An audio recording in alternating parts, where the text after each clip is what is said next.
Bonjour, je suis le Dr Anirudh Kulkarni. Je suis neurologue interventionnel associé à l'hôpital Apollo Jayanagar. Et aujourd'hui, je veux vous donner une brève introduction aux anévrismes. Les anévrismes sont essentiellement des renflements dans le vaisseau sanguin qui peuvent se produire pour diverses raisons. La plupart du temps, ils sont trouvés chez des personnes qui ont une hypertension artérielle. Elles peuvent avoir d'autres facteurs de risque artérosclérotiques, c'est-à-dire les mêmes facteurs de risque que pour les AVC et les crises cardiaques. À moins que l'anévrisme ne se rompe et ne provoque une hémorragie à l'intérieur du cerveau, beaucoup de gens ne réalisent pas qu'ils abritent un anévrisme. Les anévrismes, lorsqu'ils se rompent, peuvent être dévastateurs. C'est une maladie grave. 30% des personnes qui ont un anévrisme rompu n'atteignent généralement pas l'hôpital. Elles finissent par mourir avant d'arriver à l'hôpital. Un autre 30% meurent à l'hôpital à cause de complications liées à l'hémorragie anévrismale et seulement environ 30% d'entre eux survivent. Et même ces 30% ont tendance à avoir des déficits significatifs lorsqu'ils sortent de l'hôpital. Maintenant, à part cela, la seule fois où un anévrisme se manifeste, c'est lorsqu'il se rompt et provoque une hémorragie à l'intérieur du cerveau. Cela s'appelle une hémorragie sous-arachnoïdienne. Ou lorsqu'ils sont détectés par hasard lorsque le patient subit un scanner pour une autre raison. Souvent, les gens viennent avec des maux de tête, puis ils passent une IRM ou un scanner et réalisent alors qu'ils ont un anévrisme. Cela peut ne pas être la cause du mal de tête, mais parfois ça peut l'être. Tous les anévrismes n'ont pas besoin d'être traités. Si l'anévrisme que vous avez est petit, moins de 2 mm, alors souvent. La meilleure option est d'attendre et de surveiller pour voir comment il évolue. Parfois, ils grandissent, parfois, ils ne le font pas. Donc, s'ils ne grandissent pas, vous n'avez peut-être pas besoin de faire grand-chose. Comment les patients savent-ils qu'ils ont une hémorragie ? Chaque fois que le patient ou chaque fois que l'anévrisme se rompt, le saignement à l'intérieur du cerveau provoquera un mal de tête soudain et sévère appelé céphalée en coup de tonnerre. Ce mal de tête est si intense qu'il est probablement le plus sévère que la personne ait jamais ressenti dans sa vie.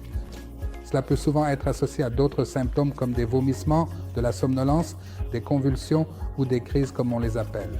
Souvent, les patients perdent connaissance.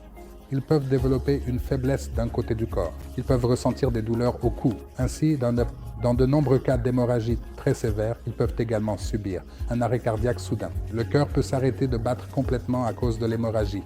Donc, si l'un de ces symptômes survient soudainement, le patient doit être transporté d'urgence dans un hôpital disposant d'un scanner pour que nous puissions déterminer la cause du mal de tête. Une fois que nous effectuons le scanner et que nous savons qu'il y a une hémorragie sous-arachnoïdienne, 85% de ces hémorragies sous-arachnoïdiennes tendent à cacher un anévrisme non détecté. La meilleure investigation à faire à ce stade sera un angioscanner ou une angiographie diagnostique. Et une fois que vous êtes certain qu'il y a un anévrisme, celui-ci doit être traité en urgence. Le traitement des anévrismes se divise en deux choses. Premièrement, vous devez vous occuper de l'hémorragie qui s'est produite. Vous devez également vous occuper de la source de l'hémorragie. La source de l'hémorragie est l'anévrisme. Cet anévrisme doit être soit clippé, soit embolisé. Le clipping consiste à ouvrir le cerveau, à accéder à l'anévrisme et à le bloquer avec un petit clip de l'extérieur. L'embolisation consiste à ne pas ouvrir le cerveau, mais à entrer dans le vaisseau sanguin et à remplir l'anévrisme, avec de petites spirales en platine qui aideront à le bloquer complètement. Il y a beaucoup de progrès récents dans le traitement des anévrismes avec des dispositifs qui peuvent en fait bloquer complètement le flux vers l'anévrisme et le détourner vers les vaisseaux sanguins normaux. Ceux-ci sont appelés déviateurs de flux.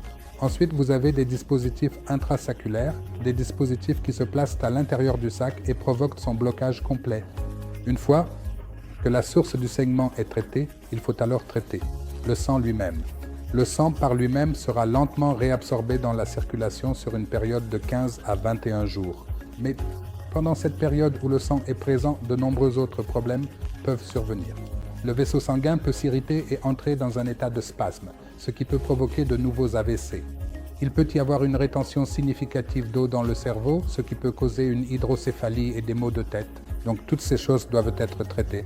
C'est une maladie prolongée. C'est un parcours prolongé une fois que vous avez une hémorragie sous-arachnoïdienne et cela peut nécessiter une hospitalisation de quelques semaines à un mois. Mais si elles sont traitées correctement, la plupart de ces choses peuvent être bien gérées et vous pouvez sauver le patient, puis empêcher d'autres saignements de se produire.